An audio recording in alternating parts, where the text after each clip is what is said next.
ఏలాపురి ఆర్ష సేవా సమితి ఆధ్వర్యంలో దాతల సహకారంతో వేసవి వేడిని దృష్టిలో ఉంచుకుని ఏప్రిల్ నెల 27వ తేదీ నుండి ఏలూరు రామచంద్రరావుపేట శంకర్ మఠం వద్ద మజ్జిగ చలివేంద్రం ఏర్పాటు చేసినట్లు సమితి అధ్యక్షులు బివి సుబ్రహ్మణ్యేశ్వరరావు, కార్యదర్శి టి శేషసాయి తెలిపారు. రోజుకు 30 లీటర్ల పెరుగుతో సుమారుగా 900 మందికి మజ్జిగ అందజేస్తున్నట్లుగా వారు తెలిపారు. ఈ చలివేంద్రాన్ని నెల రోజుల పాటు నిర్వహించడానికి ఏర్పాట్లు చేసినట్టు కూడా పేర్కొన్నారు. జాయింట్ సెక్రటరీ భోగరాజు ప్రసాద్ మరియు తదితరులు మరియు కార్యవర్గ సభ్యులు ప్రతిరోజు జరిగే మజ్జిగ సేవా కార్యక్రమాన్ని పర్యవేక్షిస్తూ సహకారాన్ని అందిస్తున్నారు.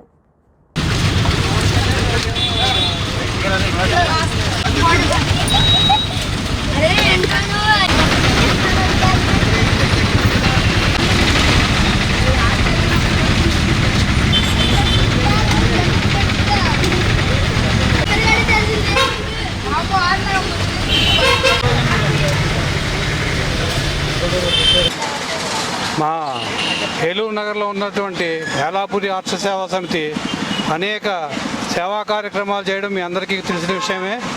నేను ఆర్ష సేవా సమితి జనరల్ సెక్రటరీగా ఉన్నాను. ఈ సంవత్సరం వేసవి చాలా అధికంగా ఉండడంతో మా సమితి మజ్జిగ చలివేంద్రం పెట్టాలని నిర్ణయం తీసుకోవడం, దానికి తగిన ఏర్పాటు చేసి శంకరమఠం వద్ద ఏప్రిల్ 27వ తారీఖున ఈ కార్యక్రమాన్ని ప్రారంభించాము. ఈ కార్యక్రమం నిరాటకంగా జరుగుతోంది. అనేక మంది దాతలు ముందుకొచ్చి దీనికి విరాళాలు ఇవ్వడం జరుగుతోంది. చాలామంది రోజుకి 800 మంది దాకా ఈ మజ్జిగ తాగడం జరుగుతోంది. ఈ మజ్జిగకి వితరణ ఇచ్చినటువంటి దాతలందరికీ కూడా మా ఆర్ష సేవా సమితి తరఫున కృతజ్ఞత తెలియజేస్తున్నాము.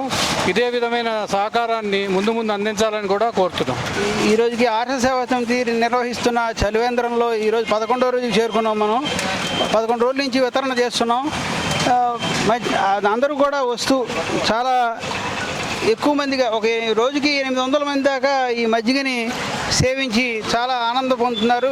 ఎండ వేడికి తట్టుకోలేక ప్రజలందరూ ఇబ్బంది పడుతున్నారనే నేపథ్యంలో మేము ఈ కార్యక్రమాన్ని మొదలెట్టడం జరిగింది. ఆ విధంగా ఈ కార్యక్రమం జయప్రదంగా దాతల సహకారంతో బాగా జరుగుతోంది. ఈ విధంగా కార్యక్రమాన్ని ఇంకా మేము సుమారుగా ఇంకో 30 రోజుల దాకా కొనసాగిద్దామని చెప్పి అనుకుంటున్నాం. అది ఎండ తాపాన్ని బట్టి ఇంకా కొన్ని రోజులు కూడా పొడిగించే అవకాశం కూడా ఉంది అని చెప్పి అనుకుంటున్నాం. ఖచ్చితంగా ఈ కార్యక్రమాన్ని నిర్వహిస్తామని చెప్పి ప్రజలందరికీ కూడా తెలియజేస్తున్నాం. ప్రజలందరూ ఈ అవకాశాన్ని సద్వినియోగం చేసుకుని ఆ మజ్జిగని సేవించవలసిందిగా కోరుతున్నాం.